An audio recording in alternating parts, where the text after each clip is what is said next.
네, 오늘 새벽 내란 등의 혐의로 윤석열 대통령이 구속되자 대통령실은 침통한 분위기 속 강한 유감을 표명했습니다. 네, 용산 대통령실 취재기자 연결해 보겠습니다. 장효인 기자.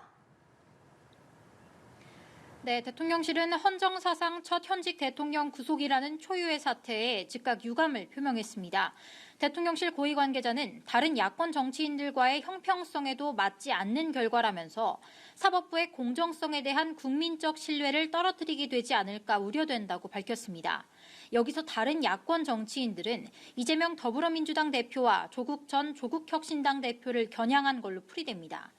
정진석 대통령 비서실장도 자신의 SNS를 통해 헌정문란 목적의 폭동인지 헌정문란을 멈춰 세우기 위한 비상조치인지 결국은 국민이 판단하게 될 거라고 비판했습니다.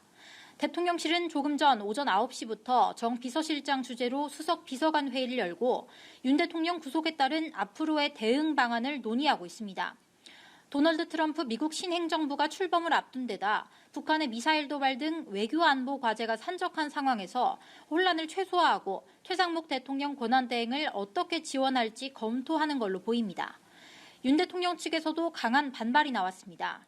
여권 핵심 관계자는 연합뉴스TV 통화에서 수사와 체포, 구속영장 청구와 발부에 이르기까지 비정상과 불법, 편법으로 얼룩졌다면서 사법의 종말이자 민주주의의 종말이라고 비판했습니다.